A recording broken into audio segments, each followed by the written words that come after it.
হর হর মহাদেব, জয় মা কালী।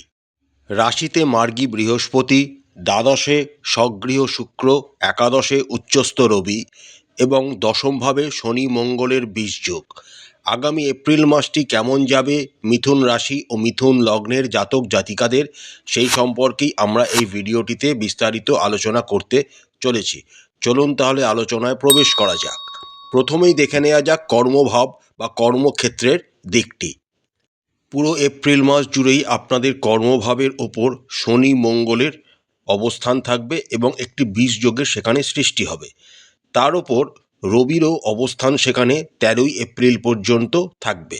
সুতরাং বাধার সম্মুখীন আপনাদের কিন্তু কর্মক্ষেত্রে হতেই হবে। কিন্তু তার সাথে আরেকটা অনুকূল দিক হলো, আপনাদের রাশি ও লগ্নের সাপেক্ষে দশম ভাবের অধিপতি বৃহস্পতি আপনাদের রাশিতেই অবস্থান করছেন। রাশিতে বৃহস্পতির এই অবস্থান আপনাদের যতই বাধাবিঘ্ন আপনাদের সামনে আসুক না কেন, তা কাটিয়ে উঠে চ্যালেঞ্জকে মোকাবিলা করে এগিয়ে যেতে পারবেন এবং নিজেদের কর্মক্ষেত্রে প্রশংসিত এবং একটি উচ্চতর জায়গা করে নিতে সমর্থ হবেন। এই সময়কালে আপনাদের বসেদের সাথে মতানৈক্য, কলিগদের সাথে মতপার্থক্য ইত্যাদি কিন্তু এই সময় আপনাদের জীবনে আসবে। কিন্তু দেবগুরু বৃহস্পতি আপনাদের রাশিতে অবস্থান করার জন্য তা আপনারা আপনাদের অতীতের বিচক্ষণতা, অতীতের যে কাজকর্ম করেছেন তার যে জ্ঞান, সেটিকে ব্যবহার করে সমস্ত কাজকেই সম্পন্ন করতে পারবেন এবং এপ্রিল মাসের শেষের দিকে আপনারা যথেষ্ট উচ্চতায় নিজেদেরকে নিয়ে যেতেও পারবেন। আপনাদের রাশি ও লগ্নাধিপতি বুধ পুরো এপ্রিল মাস জুড়েই আপনাদের ভাগ্যভাবে অবস্থান করবেন। যদিও তিনি রাহুযুক্ত অবস্থায় থাকবেন, তাও মাঝে মাঝে কিন্তু আপনারা ভাগ্যের সহায়তা নিজেদের কর্মক্ষেত্রের জায়গায় অবশ্যই পাবেন। এবার দেখে নেওয়া যাক যারা ব্যবসা করছেন তাদের জীবনটা আগামী এপ্রিল মাসে কেমন কাটবে। আপনাদের রাশি ও লগ্নের সাপেক্ষে ব্যবসা অর্থাৎ সপ্তম ভাবের অধিপতিও হলেন বৃহস্পতি এবং বৃহস্পতি পুরো এপ্রিল মাস জুড়েই আপনাদের রাশিতে অবস্থান করবেন এবং তার সপ্তম দৃষ্টি দ্বারা আপনাদের সপ্তম ভাব অর্থাৎ ব্যবসা ভাবকেই তিনি দেখবেন। অর্থাৎ ব্যবসায় আপনারা অবশ্যই অগ্রগতি লাভ করবেন। শুধু অগ্রগতি নয়, আপনারা যদি এই সময় নতুন কোনো ব্যবসা শুরু করতে চান তাহলে করতে পারেন, সময়টা যথেষ্ট অনুকূল। আপনাদের রাশি ও লগ্নের সাপেক্ষে রাজ্যকারক গ্রহ হল শুক্র। 18ই এপ্রিলের পর শুক্র আপনাদের দ্বাদশভাবে স্বগৃহে গোচর করতে শুরু করবেন। এই সময়কাল থেকে যারা ইম্পোর্ট এক্সপোর্ট ব্যবসার সাথে যুক্ত রয়েছেন বা কোনো রকম বৈদেশিক মুদ্রার লেনদেন হয় এমন কোনো ব্যবসার সাথে যুক্ত রয়েছেন, তাদের জন্য সময়টা সুবর্ণ হতে চলেছে। অর্থাৎ ব্যবসাদারদের কিন্তু আগামী এপ্রিল মাসটি খুবই ভালো হওয়ার সম্ভাবনা দেখা যাচ্ছে। আপনাদের রাশি ও লগ্নের সাপেক্ষে একাদশ ভাবের অধিপতি হলেন মঙ্গল এবং দ্বিতীয় ভাবের অধিপতি হলেন চন্দ্র। আপনাদের দ্বিতীয় ভাবের ওপর কোনো রকম ক্রূর গ্রহ বা খারাপ গ্রহের ইম্প্যাক্ট বা প্রভাব না থাকার জন্য আপনাদের কিন্তু সঞ্চয়, যা অর্থ রোজগার করবেন তা বেশ ভালোই হবে। তবে একাদশ ভাবের অধিপতি মঙ্গল কিন্তু শনির সাথে যুক্ত হয়ে বীজযোগে আক্রান্ত থাকবেন এবং দশমভাবে অবস্থান করবেন।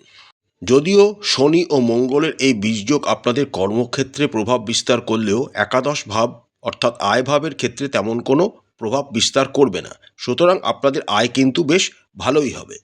এর ওপর আপনাদের রাশিতে বৃহস্পতি অবস্থান করছেন এবং ভাগ্যভাবে রাশি ও লগ্নাধিপতি বুধ অবস্থান করছেন। তার সাথে 14ই এপ্রিল থেকে রবি উচ্চস্থ অবস্থায় আপনাদের একাদশভাবে গোচর করতে যখনই শুরু করবেন, আপনাদের কিন্তু আয় অনেকাংশে বৃদ্ধি পেতে শুরু করবে। এপ্রিল মাসের প্রথমার্ধে আপনাদের রাশির সাপেক্ষে একাদশভাবে শুক্র অবস্থান করছেন। সুতরাং আয় আপনাদের মোটামুটি বেশ ভালোই হবে। আগেই বললাম 14ই এপ্রিলের পর আপনাদের আয় আরও অংশে বৃদ্ধি পাওয়ার সম্ভাবনা প্রবল, কিন্তু দ্বাদশভাবে শুক্র 18ই এপ্রিলের পর যখনই প্রবেশ করে যাবেন তখন কিন্তু আপনাদের ব্যয় বৃদ্ধি পাবে। তবে এই সময় আপনারা যদি কোনো সম্পদ ক্রয় করতে চান করতে পারেন, সময়টা খুবই অনুকূল। যারা শেয়ার মার্কেট বা মিউচুয়াল ফান্ড বা কমোডিটিস মার্কেটে টাকা ইনভেস্ট করতে চাইছেন তারা এপ্রিল মাসের প্রথম 18টা দিন কাজে লাগান, সময়টা খুবই ভালো। স্বাস্থ্যের দিক থেকে আপনাদের কিন্তু সচেতন থাকতে হবে। এপ্রিল মাসের শুরুতেই বুধ আপনাদের ভাগ্যভাবে রাহুযুক্ত অবস্থায় অবস্থান করবেন। সুতরাং বাইরেকার তেল মশলা জাতীয় খাবার খাওয়া থেকে নিজেদের দূরে রাখতে হবে। এরপর 10ই এপ্রিল থেকে বুধ নিচস্থ হয়ে আপনাদের দশমভাবে গোচর করবেন এবং বৃহস্পতি ও বুধের একটি ক্ষেত্র বিনিময় যোগ এই সময় তৈরি হবে। তাতে আপনাদের শরীর স্বাস্থ্য ধীরে ধীরে উন্নতি লাভ করলেও কোনো রকম ছোটোখাটো অ্যাক্সিডেন্ট বা পড়ে যাওয়া বা মাথায় চোট লাগার একটা সম্ভাবনা থাকবে, কারণ বুধ এই সময় শনি, মঙ্গল ও রবি এই 3টি গ্রহের 20 যোগের মধ্যে কিন্তু অবস্থান করবেন। তাই নিজেদেরকে সাবধানতার সাথে চলাফেরা করবেন। বিশেষ করে যারা গাড়ি চালান বা বাইক চালান তারা যথেষ্ট সাবধান থাকবেন। এই সময় কিন্তু আপনাদের চোখের কোনো প্রবলেম, মুখের কোনো বা দাঁতের কোনো প্রবলেম আপনাদের বিরক্ত করতে পারে। তাই অবশ্যই ভালো ডাক্তারের পরামর্শ নেবেন। এপ্রিল মাসের একদম শেষে 29শে এপ্রিল বুধ যখন আপনাদের একাদশভাবে গোচর করবেন তখন আপনাদের শরীর স্বাস্থ্যের ধীরে ধীরে উন্নতি ঘটবে। সুতরাং এপ্রিল মাসের প্রথম 15 থেকে 18টা দিন আপনাদের সাবধানতা অবলম্বন করতে হবে। এরপর থেকে আপনাদের শরীর স্বাস্থ্যের ধীরে ধীরে উন্নতি ঘটবে। যদি কোনো রকম অসুবিধার সম্মুখীন আপনারা হন তাহলে অবশ্যই কোনো ভালো ডাক্তারের পরামর্শ নেবেন। যে সমস্ত মিথুন রাশি ও মিথুন লগ্নের জাতক জাতিকারা এখনও প্রেমের সম্পর্কে লিপ্ত হননি তাদের জীবনে কিন্তু আগামী এপ্রিল মাসে প্রেম আসতে চলেছে, বা প্রেমের কোনো মানুষ আপনাদের জীবনে কিন্তু এন্টার করবে, এটুকু বলাই যেতে পারে। এছাড়া যারা প্রেমের সম্পর্কে অলরেডি যুক্ত রয়েছেন তাদের জন্য আগামী এপ্রিল মাসটি যথেষ্ট ভালো হওয়ার সম্ভাবনাই দেখা যাচ্ছে। আপনাদের রাশি ও লগ্নের সাপেক্ষে পঞ্চম ভাবের অধিপতি শুক্র এপ্রিল মাসের 17 তারিখ পর্যন্ত একাদশভাবে অবস্থান করবেন এবং একাদশভাবে অবস্থান করে তিনি তার সপ্তম দৃষ্টি দ্বারা আপনাদের পঞ্চম ভাবকেই প্রভাবিত করবেন। এর ওপর পঞ্চম ভাবের ওপর আবার মঙ্গলের অষ্টম দৃষ্টিও থাকবে। ছোটোখাটো খুটখাট ঝামেলা আপনাদের মধ্যে থাকলেও যেহেতু শুক্র যিনি আপনাদের পঞ্চম ভাবের অধিপতি তিনি একটি সুন্দর এবং বলবান স্থানে বিরাজ করবেন, তাই আপনাদের বড় ধরনের কোনো সমস্যার সম্মুখীন প্রেম জীবনে হতে হবে না। 18ই এপ্রিলের পর শুক্র যখন স্বগৃহে গোচর করতে শুরু করবেন তখন সময়টা আরও ভালো হবে এবং রাশিতে অলরেডি আপনাদের বৃহস্পতি অবস্থান করছেন, তাই সময়টা খুবই অনুকূল এবং এই সময় আপনারা প্রেমিক প্রেমিকার সাথে কোনো রকম দূর ভ্রমণেও যেতে পারেন এবং তা আপনাদের বন্ডিংকে আরও শক্তিশালীও করবে। 18ই এপ্রিলের পর আপনারা আপনাদের প্রেম জীবন সম্পর্কে বাড়ির লোকজনকে জানাতে পারেন এবং বিবাহর জন্য এগোতে পারেন। সময়টা খুব খুব অনুকূল। যারা অলরেডি বিবাহিত তাদেরও দাম্পত্য জীবন আগামী এপ্রিল মাসে যথেষ্ট ভালো কাটবে। আপনাদের রাশি ও লগ্নের সাপেক্ষে সপ্তম ভাব অর্থাৎ বিবাহ ভাবের অধিপতি হলেন বৃহস্পতি। তিনি আপনাদের রাশিতেই মার্গী অবস্থায় গোচর করছেন এবং আপনাদের সপ্তম ভাবকে তার সপ্তম দৃষ্টি দ্বারা প্রভাবিত করছেন এবং সপ্তম ভাবের অধিপতি আগেই বললাম বৃহস্পতি। সুতরাং সময়টা যথেষ্ট অনুকূল। যারা নতুন বিবাহ করেছেন তারা কনসিভ করার জন্য চেষ্টা করতে পারেন, বা আপনাদের নতুন কোনো সদস্য বাড়িতে এই সময় আসতে পারে যা আপনাদের মন আনন্দে উৎফুল্ল করে তুলতে পারে। সুতরাং বিবাহ বা দাম্পত্য জীবনের দিক থেকে আগামী এপ্রিল মাসটি আপনাদের যথেষ্ট ভালো হওয়ার সম্ভাবনা কিন্তু দেখা যাচ্ছে। তার সাথে ভাগ্যভাবে বুধ এপ্রিল মাসের প্রথমার্ধে অবস্থান করবেন এবং রাহু যুক্ত অবস্থায় কোনো ধর্মীয় স্থান ভ্রমণেও আপনারা এপ্রিল মাসের প্রথম দিকে যেতে পারেন, বা ধর্মীয় কোনো কার্যকলাপে এই সময় লিপ্ত হওয়ার সম্ভাবনাও প্রবল।